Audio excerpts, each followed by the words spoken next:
Right, Benny boy, hit that. Just to say, I'm slightly concerned that I've not been fucking told anything about Hey, I've been doing it 6 months and I just don't know.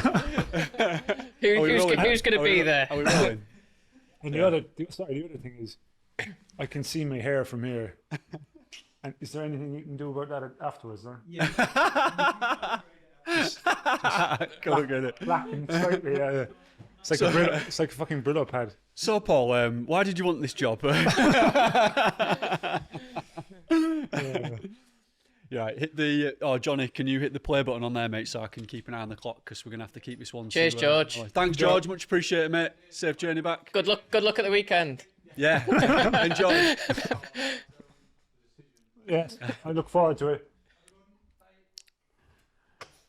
Right. Paul just has to make sure he pushes back a bit, so when it goes wrong, it's. Yeah. I did tell you. yeah, that's it. Yeah.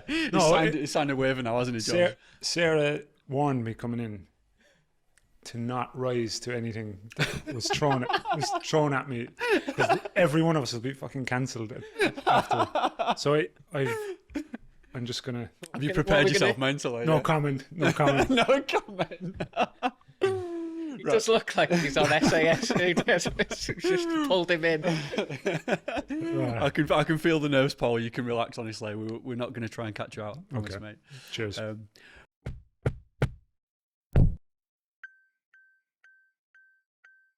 But welcome to the RUNcensored podcast with me, Ben Mounsey, Gary House, special guest today, Paul Tierney. Paul, welcome. Are you excited to be here or nervous? Very, very excited. Very, very nervous. Yeah. We've got the swear jar ready. We're going to try not to catch you out. We don't actually know what the topic is going to be. We're just going to go with it today because you are one of the main characters of fell running. But before I introduce yourself, because I always do that, I'm going to let you do a quick intro. Right. Well, main characters in whose mind is that?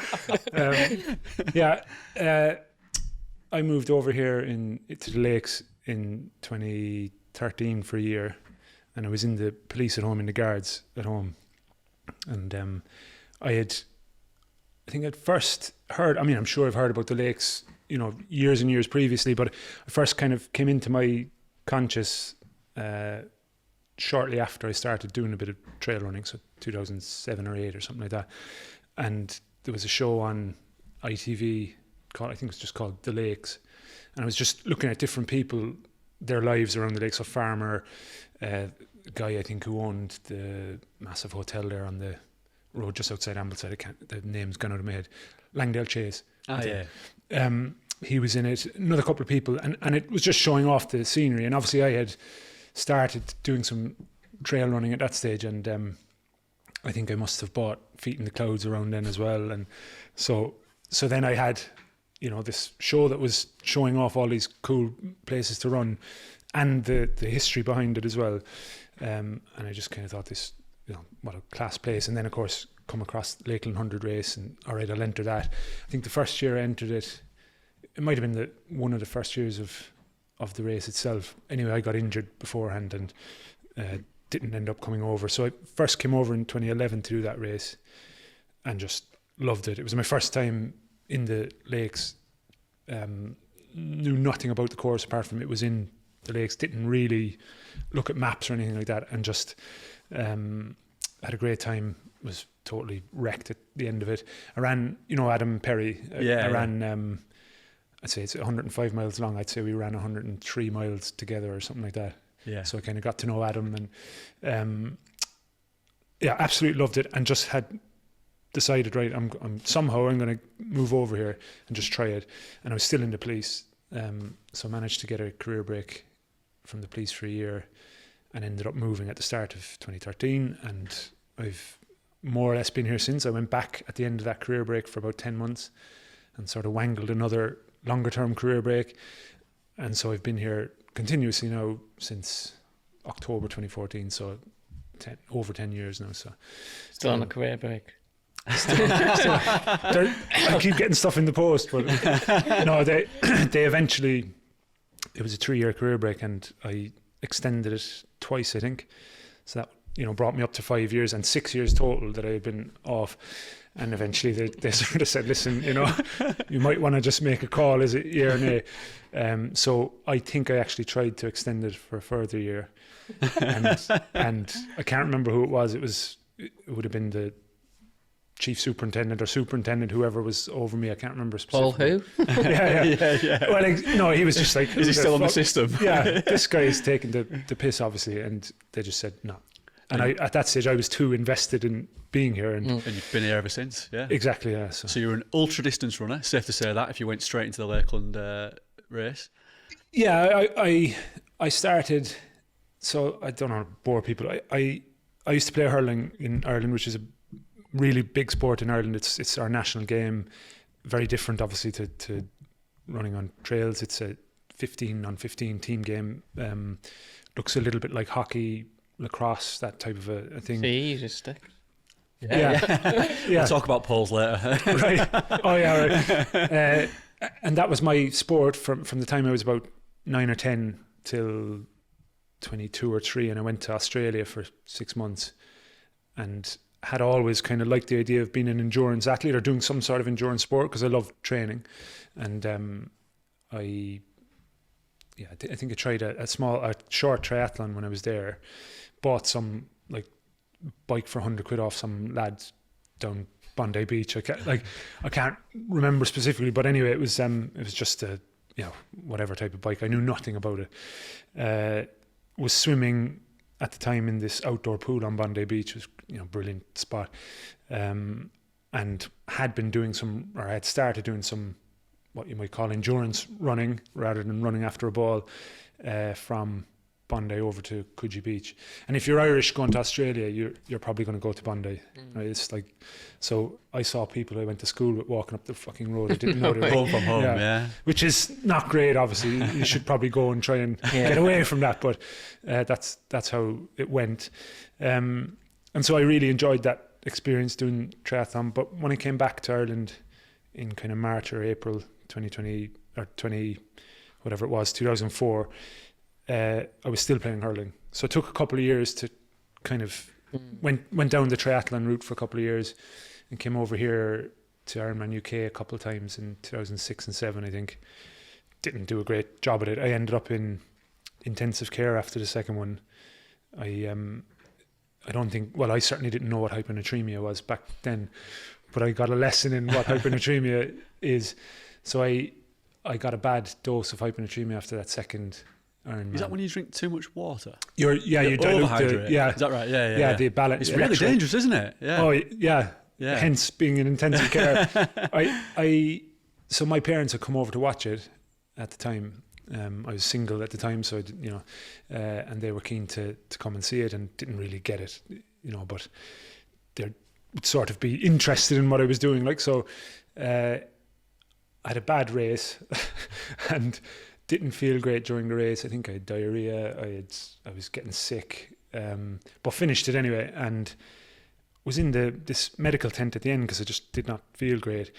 And even trying to sip water was like turning my stomach. You know what I mean? And it didn't occur to me that mightn't be a great sign. And just felt terrible. Anyway, as a precaution, they took me off. I wasn't making sense. I was kind of just half out of it. Couldn't keep my eyes open, and so they just, as a precaution, I suppose, took me off to I think it was in Yeovil, the hospital, and just kept getting worse. I kept feeling worse and worse, and my parents were there at this stage. And the last thing I remember is, the disposable bowls, gawking into one of these, and just bile coming up at this stage, right? Obviously, everyone is really interested in this. And all of a sudden, that's the last thing I remember. And I had gone into a convulsion. And I think they had to, do the paddles and all that stuff. And like they didn't, I think, obviously I think it must have got a saline drip after that or whatever they did. But I woke up the next morning with wires and stuff out of me and not really getting that it was serious. I was just in a hospital bed, didn't know the difference. Yeah. Had you been making a conscious decision to take on more water or anything like that? Or yeah, so what I'd been doing at the time, High Five used to make this, maybe they still do, this 4-in-1 to carb to protein or whatever. And the idea was that it would be better for long duration. And I was taking that, but what I did was I had 2 concentrated bottles of that on the bike. So really, like there was maybe 6 servings per bottle. Yeah. So very gloopy, kind of a thick mix. And then at the aid stations, I would grab a 500ml bottle off them or whatever it was and put it into, at the time, the bike bar bottle was a big thing. I'd stick the water in there, and then I'd be swigging a little bit of the energy stuff and then a big gulp of water. And I don't specifically remember thinking I need to drink loads of water, but I obviously got it majorly wrong anyway. And yeah, so it was an overwhelmingly positive first experience then. Yeah, it was second experience. And the thing is, like, I reckon I did something similar the year before, just not as badly, because I remember feeling very similar at the end of the race previously. And I remember being, I think I did go off to A&E after that as well, because I felt so bad. And the doctor in the hospital was just like, when he told him what we were doing. And back then, like, obviously, yes, Ironman was a thing in this country back then, but it's like 21 years ago. Yeah. Endurance sports in general weren't as popular. No. And certainly the trail running thing wasn't really. No. So they probably weren't seeing tons and tons of it. And he was just like, what the fuck were you doing? Yeah. Why were you doing that? Like, it doesn't make any sense. So there was no mention of hyponatremia or anything, but it was just don't do that and you'll be grand. What do you expect? So you gave that up, and then you've fully focused on fell running, ultra distance trail running. It didn't put you off the distance stuff then? No. Didn't think about just going into parkrun after that? No. Like, I still have a good mate who, at the time, we both decided we'd train for this race in the west of Ireland, this Conor Marathon. Have you heard of Conor Marathon? It's like the road one, yeah. So it's like a half, a full distance marathon, and then this 1.5 marathons. So obviously we decided we'd do the long one, because if we're going all the way up there, we might as well get our money's worth. So that was my first kind of long race, running race, and like I say, Gary, it was all it was all on road. But a really nice place though, and beautiful. I stayed in a hotel in Connemara in a random junction. Yeah, that was where the race started. Yeah, it starts there. What the fuck's it called again? It's got a weird tower thing that you can go. Yeah. Anyway, but it's a lovely place. Yeah, Peacock's Hotel, I think. That's right. Yeah. So that's where the race started, and just big loop from there, taking in some of the really nice parts of that area. So it goes through Linon, which is a really beautiful spot, and I enjoyed that, but it was. Yeah, something missing, I guess. And I think it was the following year we decided we'd do a little bit of running in local woods. Realised this is a lot nicer than running on the road. Was that the hook then to do the off? Yeah, just stuff? You go for a run, 90-minute run or whatever, and it feels like 20 minutes, and it just goes past really quick, and there's loads of variety, and it's just nicer, more enjoyable. And that was the thing then, that the start of the fell running, the trail running. And like we were very green. So myself and Robbie Williams is this guy's name, not the singer. He's actually very heavily involved in IMRA, Irish Mountain Running Association. He's chairman of the Munster Mountain Running. We were both completely clueless at the time, and now he's like one of the most involved. One of the best volunteers I've ever had. Like, the amount of work he does, unbelievable. So we've both kind of come on from there, but at the time neither of us could navigate. Neither of us had a clue really, and we did this race that was meant to be a 3-leg relay, the Stone Cross to Lug relay it's called, and we decided we'd do it together, but the whole thing, and I just remember getting to the top of the first hill, and this was like proper. Obviously, we don't call it fell running in Ireland, but it was proper fell running, just off the path, right? Yeah. In a lot of places, and we got to the top of the first hill, and so we realised, I have a fucking clue where we're going now. So and obviously the people everyone else doing the race was only doing one leg, and it was about 30-mile race, so about 10 miles per leg. So got to the top of this first hill and said, better wait here now and just bide our time. And so this girl came up behind us and checked her map and compass like a fucking proficient runner would.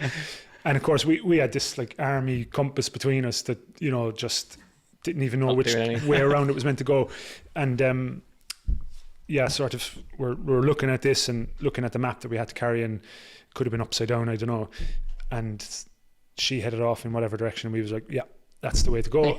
And somehow we managed to just blag it for the rest of the way. We sort of had kind of following our noses occasionally and whatever. And anyway, that was my first long off-road race. And it was, although we were terrible and everything else, it was like just a, connection flicked. Like, yeah. Talk Talk about learning from experience, though. With the what was it? How do you pronounce Hyponatremia, and then also the navigation. But you've obviously learnt a lot over the years, and now you're coaching, aren't you? Now you've got your own very successful coaching business. So much of it.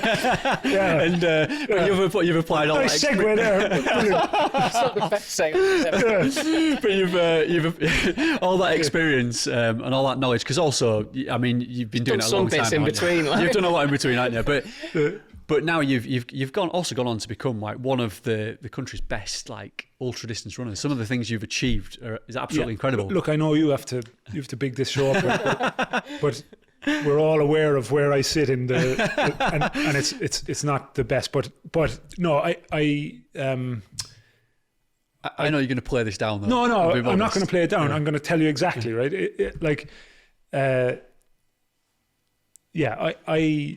Let's just rephrase that, right? I have gained a lot of experience in the meantime, and I've done lots of different races, and with the coaching side of things, like I suppose the one thing I could say is that, well, I've made a lot of mistakes, and that has helped to some degree.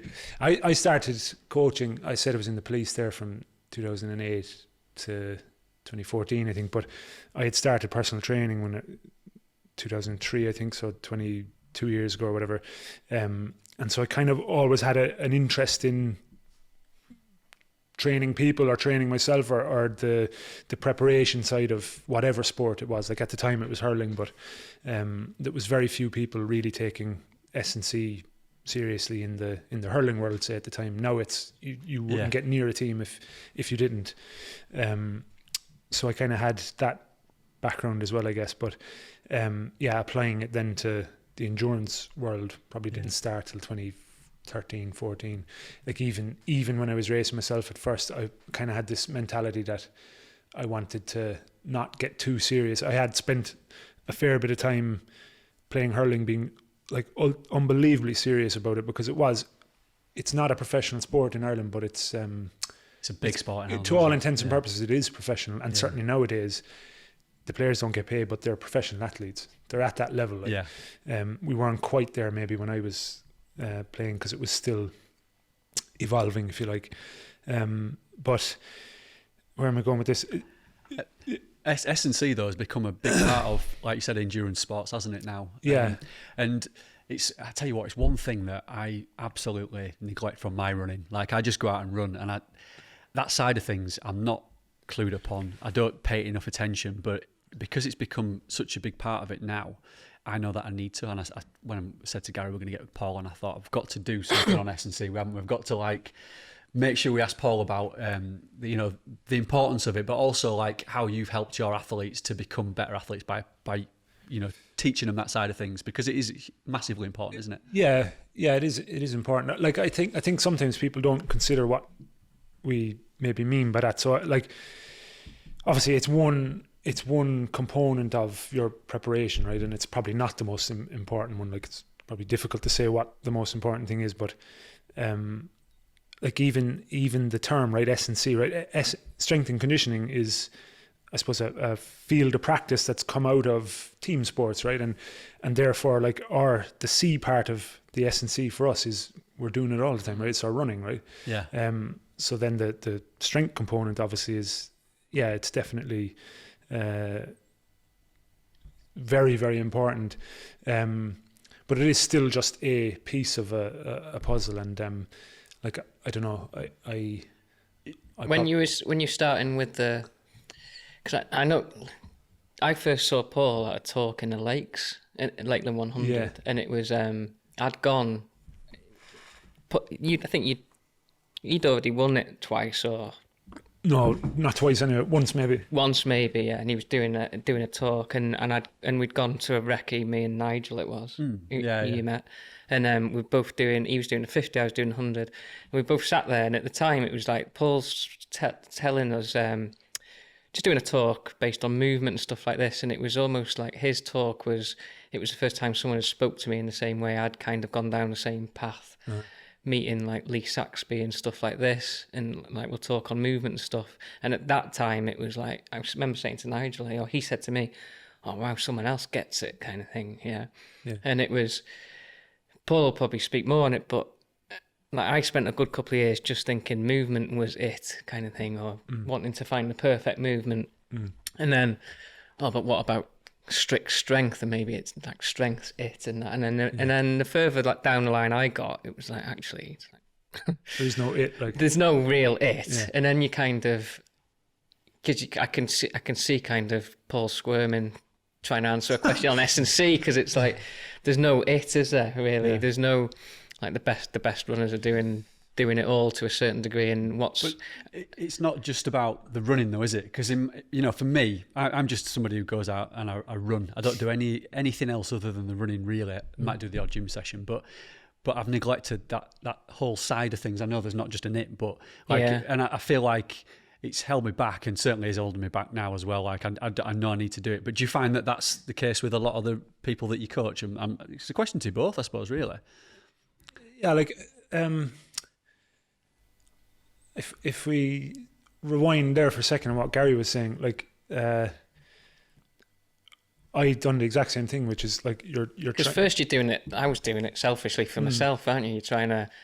You read Born to Run, and you think, and then you try and apply what you've read in Born to Run to a certain degree, and you're like, that made me run longer, a bit easier.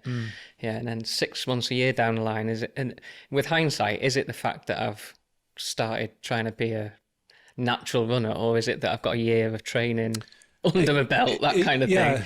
So like it's difficult, and you're constantly learning, and then you're trying to apply it to other people, and then you meet different people that you learn from, and I got a little bit stuck with it, whereas Paul took it much deeper and has a much better understanding. But even, I think you'll say it's hard, isn't it? Because then you get to a point where I didn't know how. There's certain things you can probably help people with, but also you don't want to send people down the wrong path in terms of just your body's good at finding a way. I know people do themselves a disservice and say, I just neglect strength and I run, whereas you're doing hill sessions and you're in the fells and stuff like this. Okay.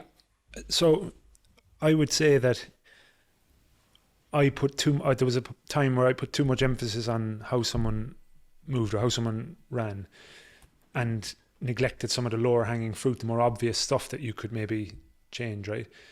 And then, like, because I've kept going, I suppose, trying to understand it better, like you're doing, like that's what we do, right? You're trying to understand the whole thing better.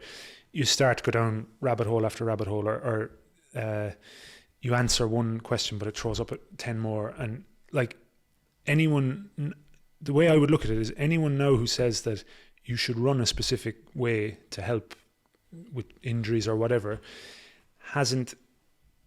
they're either lying or they've never considered, say, the field of motor learning or like skill acquisition or anything like that, right? They with all due respect, probably don't even know that exists, right?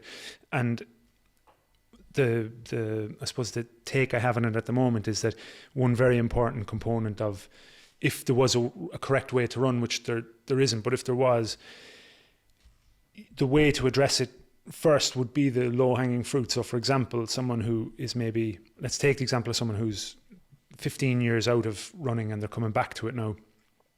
They've obviously lost a certain level of conditioning. If they're 35 now, they stopped doing any sort of physical activity when they were 20, and they had been fairly active. Well, they had a certain amount of bounce, elasticity, spring, whatever you want to call it, athleticism, and that they can't have kept that if they've done nothing in 15 years. So there are these qualities then that they're missing that we know are important to runners, like your ability to use your legs like springs, if you want to put it that way, to be a bit more robust, to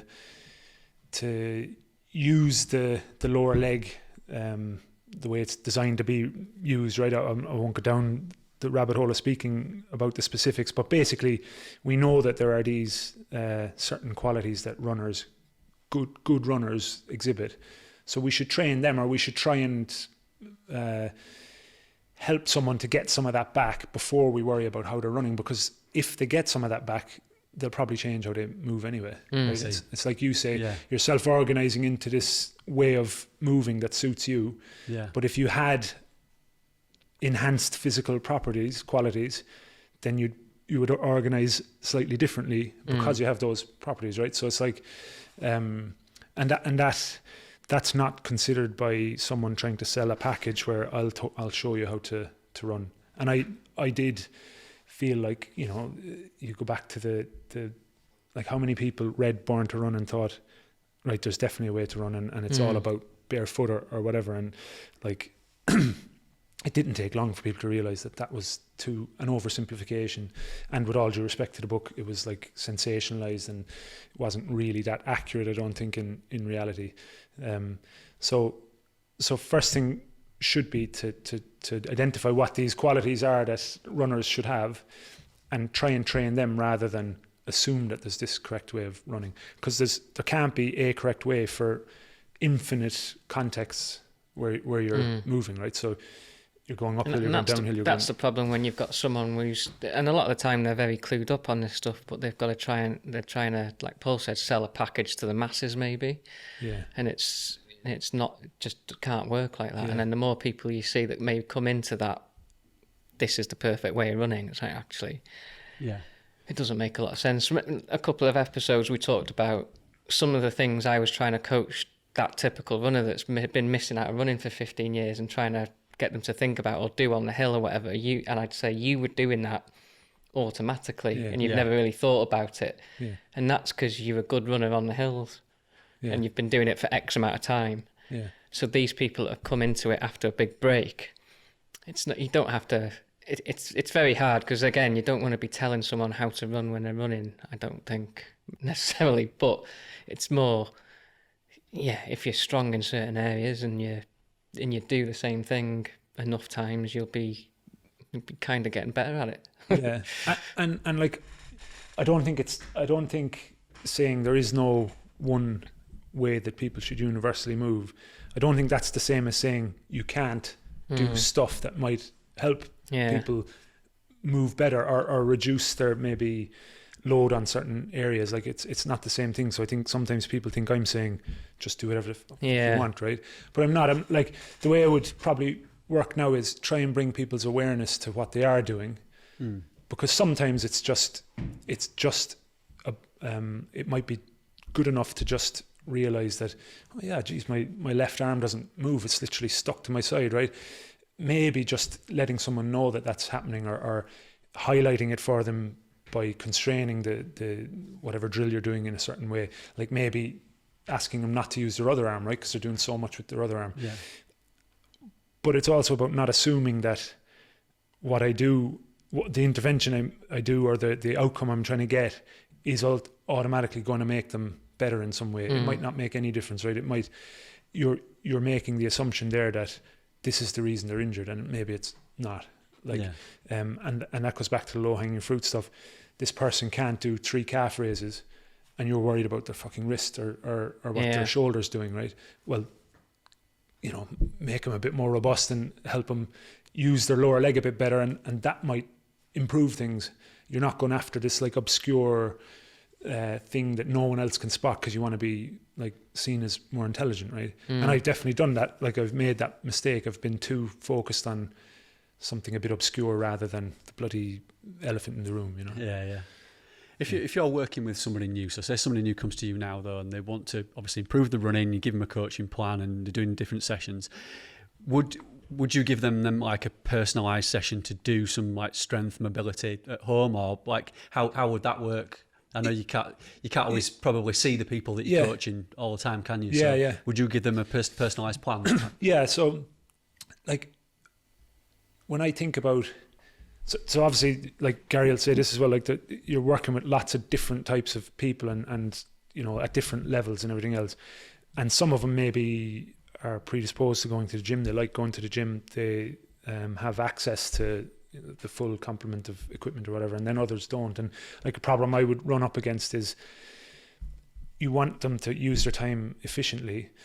And if you're actually strength training, then part of that is, applying a stimulus that gives you a bit of an adaptation, right? So it won't be doing a few 10 body weight calf raises, because it's not much of a stimulus for someone, or it mightn't be. So my problem then was, well, how do I get this person who isn't going to go to a gym or isn't in that environment? How do we actually overload that person or give them something that would be actually useful to do? And like, it's probably kind of relatively popular nowadays, and more people are doing it, but certain types of isometric exercise are really useful. So in other words, just either holding something in a position statically or pushing into something that you can't move, creating really high levels of force through whatever area you're trying to create it, without actually being able to move a weight, right? Like that will allow you to produce lots of force, which is what strength training should be. If we're talking about actually strength training and getting stronger, then that's what it's about, right?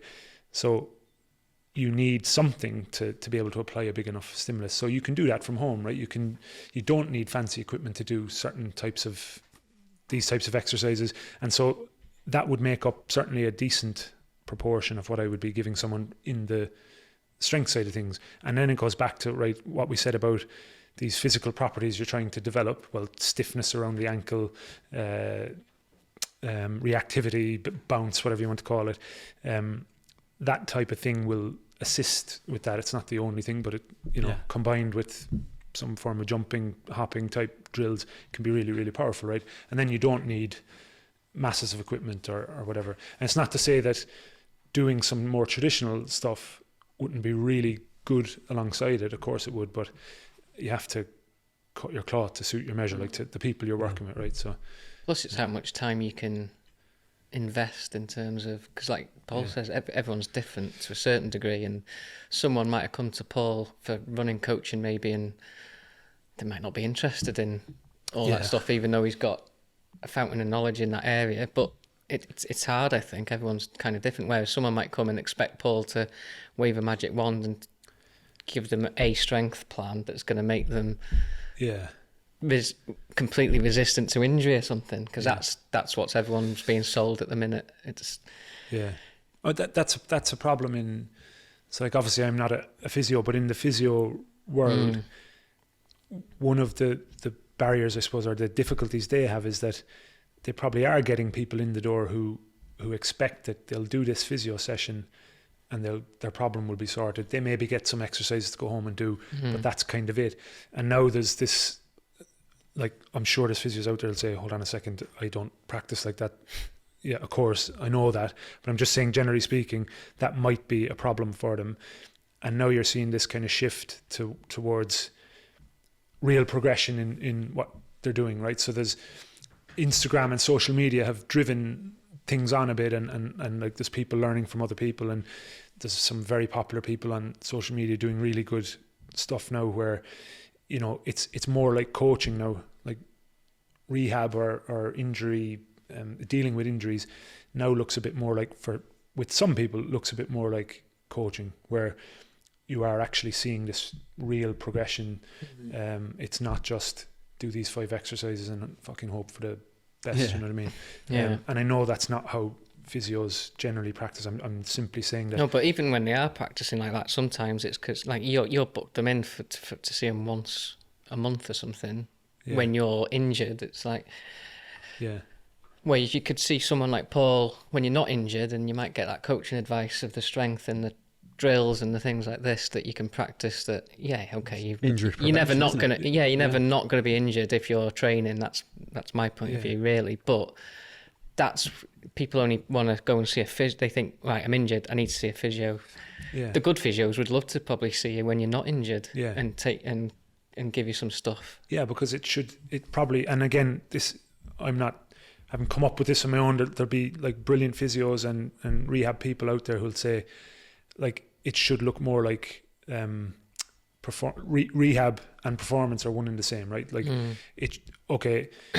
you're trying to get stronger to do a particular race that's more performance focused, but if you're injured, you're trying to get back to a position where you can do that stuff that will get you better at the race, right? So it's the same thing. You're just moving from where you are to where you want to be. And you obviously don't expect that if you just do this one session and these 5 different exercises, that there will be some sort of progression. You wouldn't do it with your training. You wouldn't just do the same bloody training. And like I say, there is that, there is obviously great people working exactly like that. But it's like the general system maybe isn't set up to value that, right? It is maybe about firefighting and like give people. Plus, something. you've actually got to do the work yourself. Like I saw Paul a few months ago, and it's like you can't go and see someone, get a list of exercises to do or drills, and then not do anything with it. Like it's a ball ache, isn't it? A lot of the time, because it's not the stuff you want to do. Like the stuff, like Paul prescribed me some stuff, and it's not like, no disrespect for Paul, it's not what I want to be doing every day. I want to be out running, don't I? Yeah. But if you do that, you feel a big benefit, right? Yeah. But it's more like I'm in the mindset of, because I've had this slightly different, but long-term injury. I can see progress, and I'm trying to be as proactive as I can. And like Paul's quite open. It's not like we're looking for what is the exact answer. It's like this. Let's give this a whirl, kind of thing. But you've got to give it some time and commit to it for X amount of time. It's like interesting on that. Like, so I've learned a lot from a guy called Dave O'Sullivan, he's a physio, and he's got his own mentorship. And well, one of the reasons I really like him is because he's very honest about what he does and doesn't know for a start. But the value he places in the buy-in side of things. So you'll know from coaching that the athlete has to understand what they're doing and buy in, and that's about as important as the actual physical training, right? It's the same with the rehab side of things. So if I'm giving, and I've done it, like, so I've made the mistake, but like if I'm giving someone training or homework to do because they have some sort of a niggle or injury, and they don't really know why they're doing it, and it's boring, and they don't enjoy it, and they don't see any progression, they're not going to adapt, right? So actually, in the rehab side of things as well, I would also say that the actual specifics of the program are certainly, yes, they're important, but like the understanding behind them, and the athlete seeing a progression, and the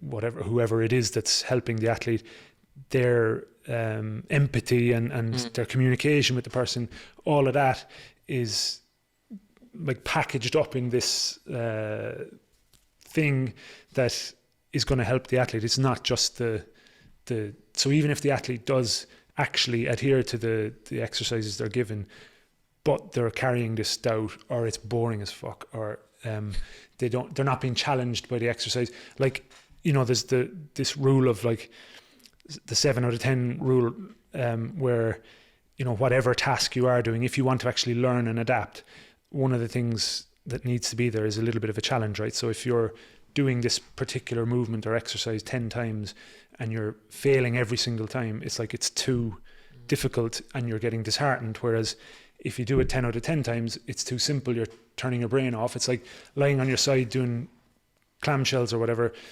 It's not that it's completely useless, it's that there's not much engagement maybe. So could you come up with an exercise where you're challenging the tissues in the same way, but there's some sort of outcome that the athlete can hang on to, and maybe they don't always succeed either, there's a bit of balance involved or whatever. So maybe you're, you know, reaching to a point on a wall, shifting your hip, that's lengthening the glute not in the same way as it would in the clamshell, but it's there's meaning behind the exercise rather than just blindly doing these things and not really thinking about it. Difficult job then, isn't it? Obviously you've got to give the right exercise to the right people and kind of tailor things to suit them so that they're keeping interest doing it, but it's hard, isn't it? Keep them motivated by the sounds of it. Yeah. You can't just give one program to the same people. It's got to be like personal, isn't it? And how you're wired as well. Yeah, it's not like block lane or anything, but it's like it's mentally it is difficult. Yeah, like and problematic. Like you'll know that you can take things to heart as well. You know, when someone doesn't do well or they're disappointed or they don't feel they're making progress. Like I take that not take it personally, but I worry that have I fucked up here? What could I do better? Or because you're invested as well. Like and sometimes it's not even the end result. It's more it frustrates me most when I don't get, like you were saying about the buy-in, because I know how important that bit is. So like you try constantly. Like I spend most of my time trying to make sure people are on, like, we're talking the same language in terms of what is. It's like simple stuff like, do you actually know what a hill sprint is and why you're doing it and what the outcome should be, and this kind of stuff, because it's important, isn't it? It's not just going and doing a session because you've got it. Like anyone can do that. That's why someone like Paul's there to give you that knowledge almost and give you that buy-in. That's what I loved about training when I first started learning, whether it was a training session or something I used to love going to see one of my old physios, because you'd learn something every time I sat there on the physio table. Like, obviously the injury wasn't great, but like, but you'd learn something, wouldn't you, when it's just an Achilles niggle or something like that, and you're learning way more about anatomy from someone who's a good physio than I ever did in endless textbooks and stuff like that. So that kind of thing is what you're constantly trying to get across, and then the outcome hopefully is a good race. But what I wanted to ask as well is, because we can talk a lot about technique and stuff, and I know you might hate this question, but if you're someone that's just someone getting into trail running and they've just started scrolling through Instagram and stuff like this, and they're going to see the perfect way of running, or a lot of the time it's the wrong way of running, isn't it? Is there some standout, like you call them, low-hanging fruits that you could look out for as a runner that's obviously just that are pretty nailed on? Just to interrupt there, you gave me a good one the other week. In fact, it was Nigel who mentioned it. He said that you got him to, like, I know it's a basic thing, but stand on one leg when he was brushing his teeth. Like, I just remembered that, and I've started bloody doing it as well. Yeah, you know, those kind of things. But like, are you like saying things that you could just do in every day that you just don't? Maybe, or like what? From my point of view, I almost hate talking about running technique, because I know enough to know that I don't know enough to go and mess with people, that kind of thing. So when I see an Instagram reel or video, and I'm using that as an example, it's like don't cross your arms, it has to be like this and stuff like that, which is an easy example to use. The amount of people now that I get joining me for coaching, that they tell me, oh, my technique is wrong, my form is wrong, I need to stop heel striking, all this is happening because of X, Y and Z. And it's like you're facing a battle before you've even started, because they've got a preconceived idea of what the perfect running technique is. Yeah, like, I know you're going to have to find that a hard question, but it's like, it's more of a selfish question, really. It's like, what do you tell people? Yeah, like, so you probably have to accept that you might sound a little bit like you're sitting on the fence to some degree. Like, if you're lucky enough that you're going to be able to work with them for a period of time, like if they are coming to you for coaching, they're not just rocking up one day and asking for the 3 best things to do or whatever. You have time to get into the nuance of it, and you don't have to commit to just do this, right? Or is it just a case of because sometimes I just fall back on if you do these sessions and you do some of these drills that I give you, hopefully you might your running technique may improve. That's what you're looking to go at. Yeah, like like the traditional running drills, for example, I mean, one thing they're giving you is lots of ground contact times with a very springy type leg potentially. So you are then probably going to get some little bit of transfer and get some of the things we talked about, like rate limiters, you could call them, these things that influence how you actually move, right? The drills will give you some of that. So that's probably a good way to start it. But one thing they probably have to, or that would be beneficial for them to do as well, is to start tuning into how they actually feel when they're running. Like, and that's a slow burning thing, right? So you might ask them to just pay attention to where their upper body is when they're running. Like, do they lean a lot into the hill, or do they lean a lot when they're just running on the flat? Like, do they notice what's going on there? Do they feel like they're very, very upright? You could even get them to video themselves, and before they video themselves, tell you or they would give you their perception of what they do. Get a video, show them, and don't commit to saying this is right and this is wrong. Like, if you look at someone running uphill, for example, the advice that you do see on the Instagram reels or whatever is to be upright, stay tall, because you won't be able to breathe or something if you're leaning forward.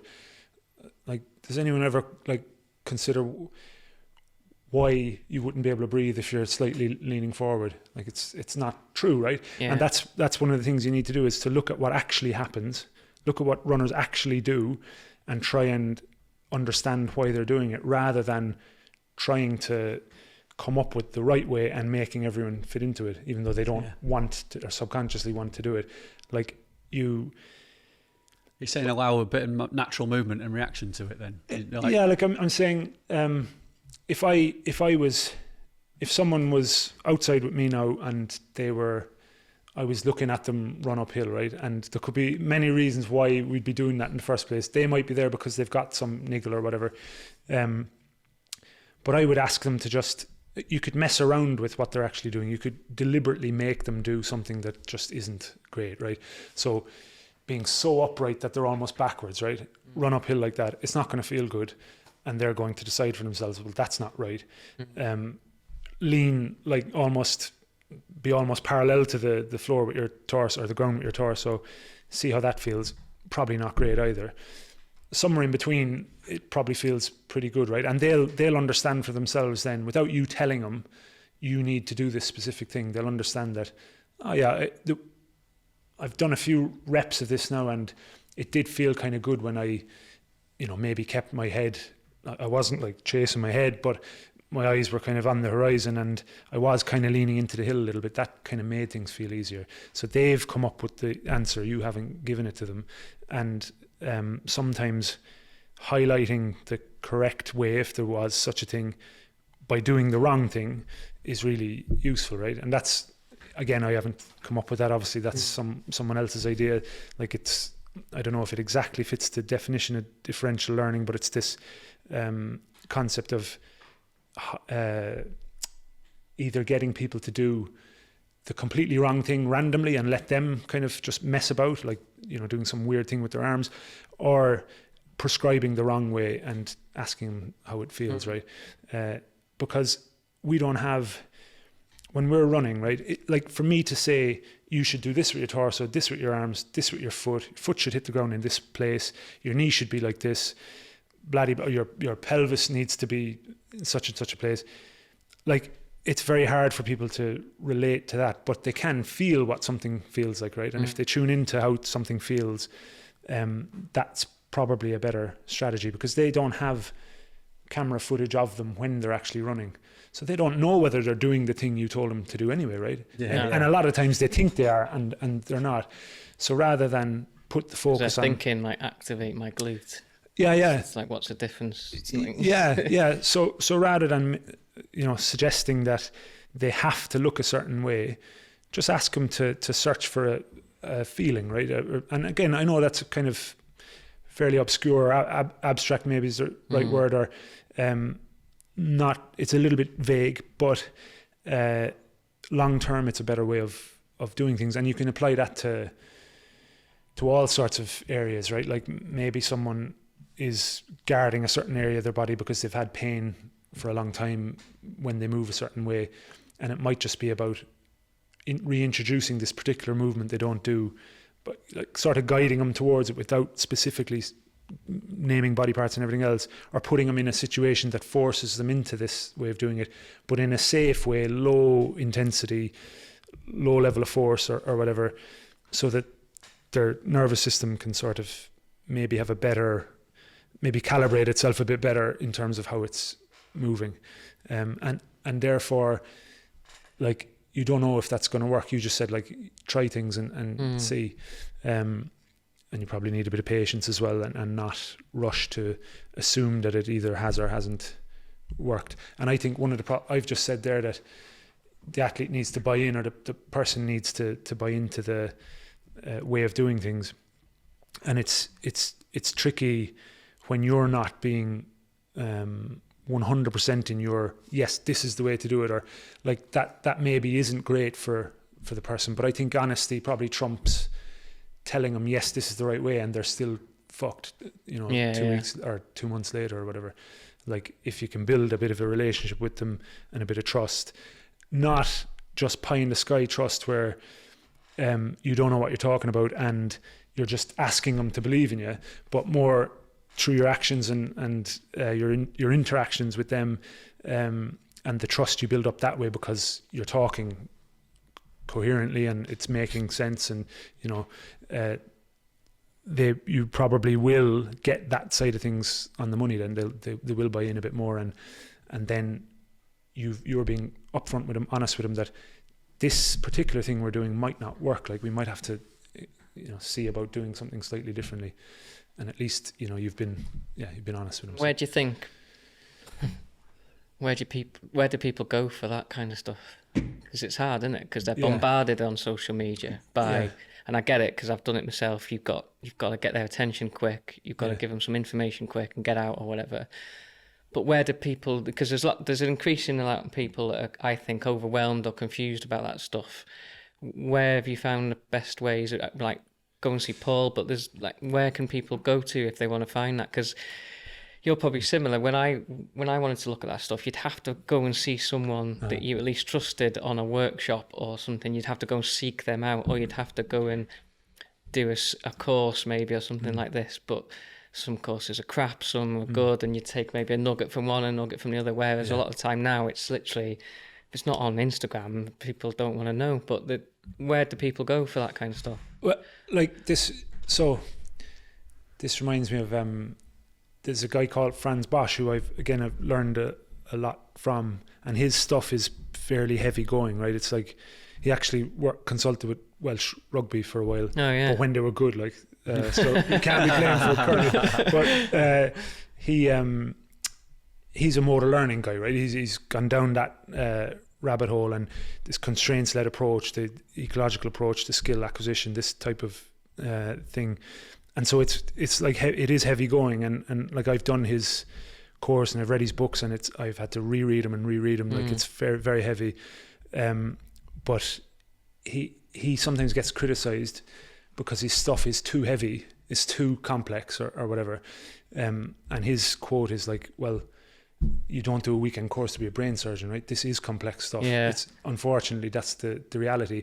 So like when you were saying there about, people probably need to have a little bit more patience and actually accept that they might go do a particular course or go to a particular person, and actually it's not the result they wanted. It's not the thing, and now they don't need to worry about it. It's a continual learning process, and I've learned it myself that I've kept chasing, like, this course is going to, once I've done this, I will have it all figured out and it'll be grand. And it's always a learning curve. Yeah, because any course you do it's ultimately based on the person who put together the course's own experiences. And obviously hopefully they're wrapping some level of science around it as well, but it's still their way of doing things. It's their model, it's their approach. And no one has all the answers. So like, I'm not going to name anyone whose course I've done, but there's usually, you go and start applying some of this stuff, and very quickly you realize that, well, it's not as simple as that, right? Yes, a particular thing that you're doing might work in a particular set of circumstances, but they have completely missed a particular thing, right? Like they're not taking into account this other field of interest, and what it's doing is it's giving them a false sense of their own ability to help people, or their system of doing things. It's giving them a false sense of that's the thing you need. And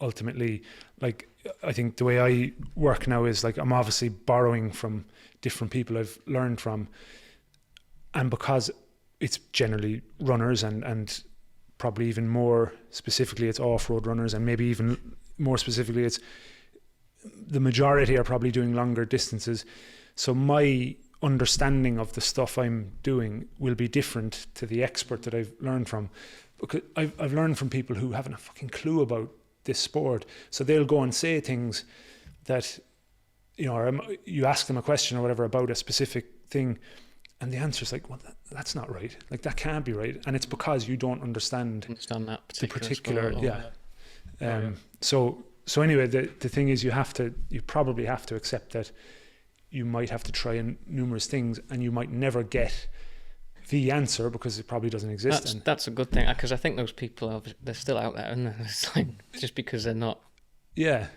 Just because they're not the ones on Instagram, there's lots of people out there putting out that stuff. Yeah, I mean, you can probably go down the route of thinking that only these people who are shouting a lot on Instagram are the people who know, and actually, if you probably listen to podcasts with experts in their field talking about stuff, they're usually not even on social media because they're too fucking busy actually doing stuff, right? And if they are on it, they're probably doing a half-assed job because they're not marketers. It's not their thing. They're maybe like deep in the field of research. They're managing a cohort of athletes, whatever it is.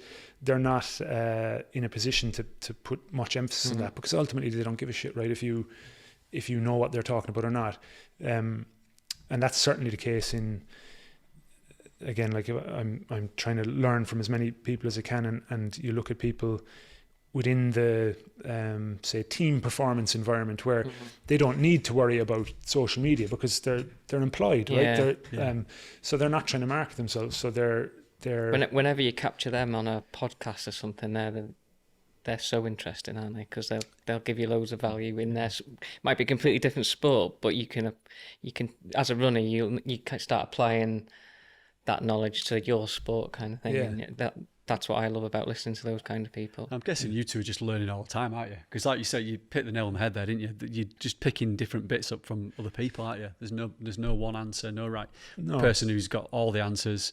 You just got to learn from experience, but also from other people, and just pick bits of information. And then when you, if you take the ultra running side of things, right, the long distance coaching side of things, and you look at two well-known coaches, they're doing their philosophies of how to put together a physical training program, forget about the other stuff around it, are completely different. It's like, yeah, because actually that stuff, the specifics of the actual training program aren't as important as we've said they are. So it's like, actually they can both get athletes to perform really well doing two different things, right? And maybe they're not like wildly different, but they're coming at it from different angles, and they're still getting results because, again, it's the meaning you attach to the training. It's like, obviously it needs to be, you know, fairly relevant to what the person's doing. It needs to fit their own set of circumstances, and there can't be one way then, right? Like, that kind of highlights that, I think. Yeah. I mean, we're going to have to finish up in a minute because I know you two both need to get off and I need to go for a wee. But, I mean, we didn't get on to talk about your running as well, Paul, which I really wanted to. Which is probably best. Well, no, we'll have to do another episode at some point, because I really wanted to talk about your Wainwright's experience and also your obsession with Tour de Jean, Tour de Glacier. Are you going back out into Europe to do that again this year? Yeah, so we're meant to be going out. We recently, Sarah had a baby. I don't say we were pregnant or we had a baby. Sarah had a baby. That happens to be mine, I think. And I'm only joking. We're meant to be going out in the end of August. Normally, we've, like last few years, we've been really lucky enough to go out, say, at the end of July and stay out till after Tour, which is about 6 weeks or thereabouts. This year, we probably won't be able to do that. So we're hoping to go at the end of August, and I'm hoping to do Tour, the conventional race, not Tour de Glaciers. Yeah. and Sarah is hoping that she can be ready in time to do the uphill at the Worlds, which is the weekend after in Camp Frank. So that'll be a bit of a juggling act, and Gary, you're obviously old hat at managing kids, but we're still fairly green and struggling. So how have you found training and stuff?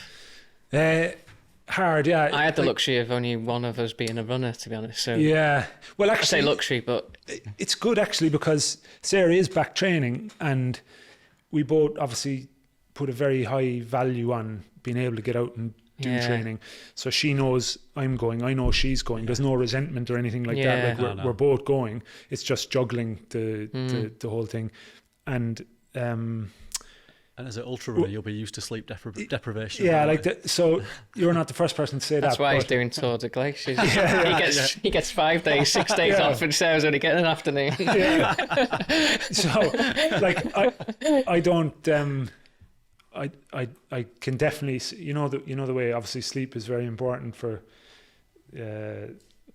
trying to train and everything else. Well, never has it been more obvious now, because like I still think of myself as 25, 26 years of age, and obviously I'm not.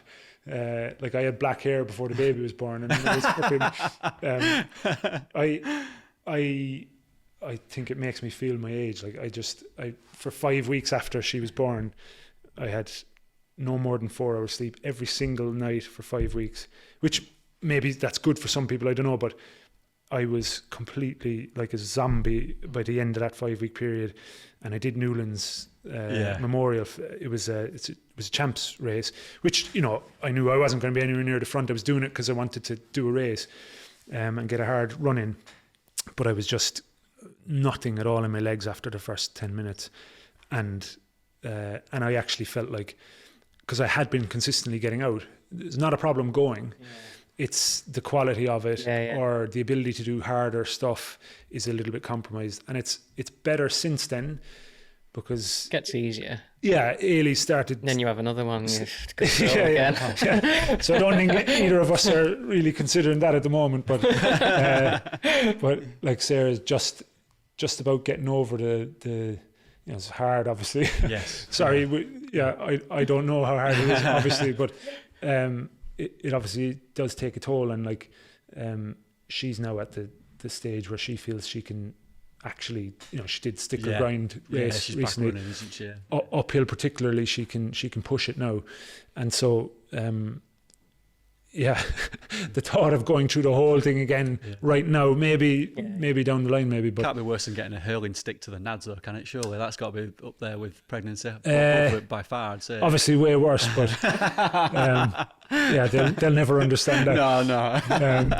I was lucky never to get it in the nads, but I've had it across my nose, and I've had my nose broken and back of my head split open and stuff. Dangerous game, mate. Dangerous game. Yeah, it's a bit like rugby. When I look at lads lying at the bottom of rucks and guys coming in over them and stamping on them and stuff, I just think, fuck that. Whereas when you're playing the game, you know how to protect yourself and stuff, and it's different. But But listen, speaking of Sarah, we better kill this conversation now, because I know you need to get back. I know you need to get back as well, to pick your kids up or drop the kids off at the pool. I can't remember which one it is. I need to go for a wee as well. So thanks for your time, Paul. Really, really we'll catch insightful. up after tour, because I'll be out at tour. Oh yeah, a couple of us are out at tour, so hopefully do that.